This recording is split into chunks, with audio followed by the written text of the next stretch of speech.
First, electoral reform. The constitutional principle of one person, one vote means that any method of voting which does not produce a paper ballot, which can be counted, recounted, and audited as necessary, is unconstitutional.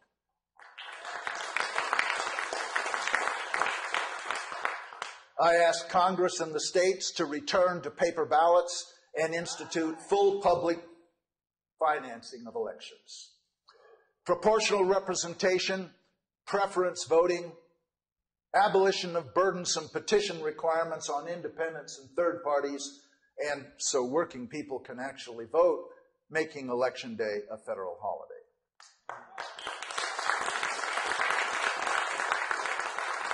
Now, many of these changes are designed to empower third parties because there is nothing democratic about a two-party system when both parties are owned at the highest level by the same powerful interests.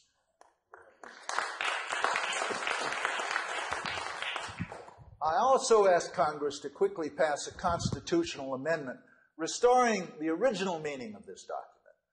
The amendment says, corporations and other fictitious entities are not persons under this Constitution and shall have none of the rights and privileges thereof. And now, media reform. I'm ordering the Federal Communications Commission to immediately reinstate the ban on ownership of multiple media outlets.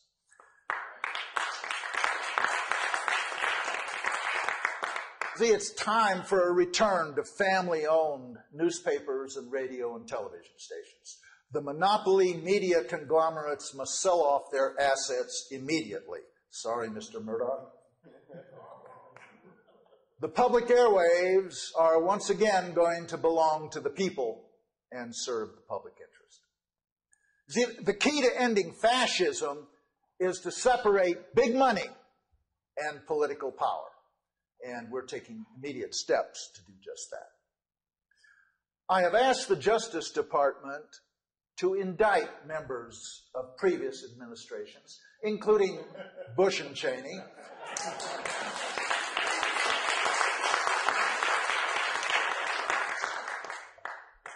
as war criminals. They exploited the 9/11 tragedy to deceive this nation into unnecessary and illegal wars of aggression. They abused their power. They violated the Constitution in their oath of office. The evidence of their guilt is absolutely overwhelming. You see, when I took the oath of office just now, and I assume it was the same with them, I promised to protect and defend the Constitution of the United States of America against all enemies, foreign and domestic, and that includes a renegade president and vice president.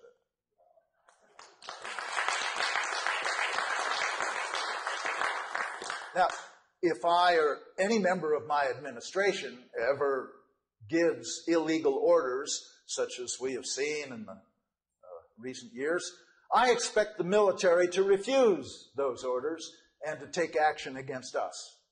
Your duty to the Constitution far exceeds any perceived loyalty to any person.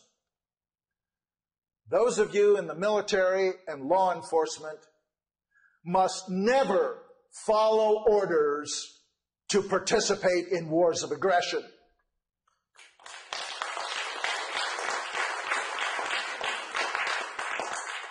And must never follow orders to disarm, arrest, or incarcerate your fellow citizens who are exercising their constitutional rights of dissent.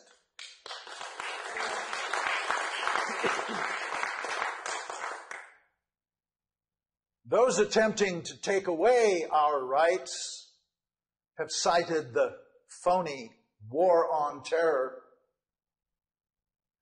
and the attack of 9/11/2001 to justify their actions. But there is evidence of a massive cover-up with respect to 9/11 itself. The official 9/11 report, tightly controlled by the Bush White House, amounts to a little bit of whitewash. When combined with the confiscation of videotapes, audio tapes, black boxes, and other evidence by the FBI, it is clear that regardless of who was responsible for 9/11, the subsequent cover-up was itself a conspiracy involving elements of the White House and the intelligence establishment.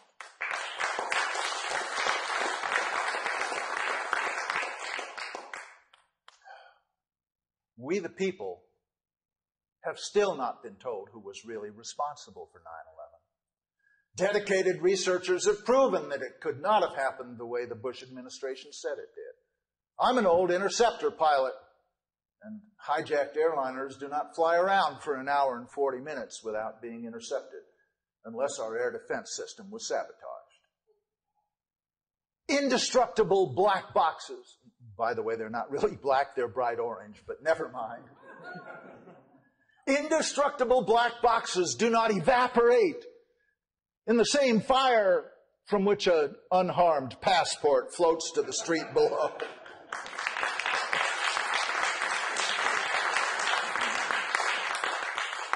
Steel skyscrapers do not implode and collapse at free fall speed because of a kerosene fire. Steel buildings do not collapse at all because of a kerosene fire, never have and never will. And, of course, Building 7 wasn't even struck by an aircraft. A kerosene fire does not turn concrete into a powder containing particles of nanothermite, a military explosive used in controlled demolitions.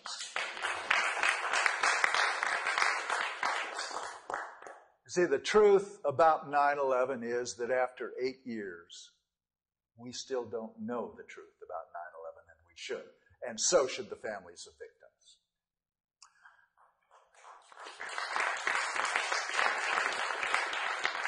I am therefore appointing a commission to conduct a new and truly independent investigation of 9/11. This investigation will be co-chaired by David Ray Griffin and Richard Gage, and coordinated by my Vice President, Cynthia McKinney. Never again must we allow this nation to be stampeded into war under false pretenses. Now, President Barack Obama, who was right about the Iraq war years ago, he expanded the war in Afghanistan and extended it into Pakistan. And why? Well, he said it was a war of necessity because those were the folks who attacked us on 9/11. He failed to reverse the erosion of our constitutional rights and to end the threat of martial law. It's become clear that until the government myth of 9/11 was exposed and some real truth told, all these evils would continue, no matter which party was in power. But 9/11, as important as it was in starting all of this stuff, is not the only truth we're concerned about. There have been other cover-ups, many others. I'm going to mention just one. The murders of a number of our soldiers in the field, most of them women. If the Pentagon won't do a proper investigation, we'll do it for them.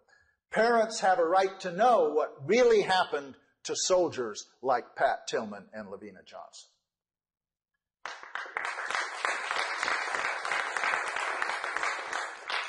Now, many of us have heard of Pat Tillman, football star turned war hero turned conscientious objector.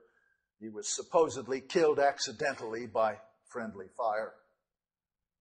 Believe me, there is nothing friendly about a barrage of bullets fired from closer than 10 feet. The forensic evidence indicates that Pat Tillman was deliberately fragged because he had turned against the war. But few people have heard of Lavina Johnson, and there are many, many like her.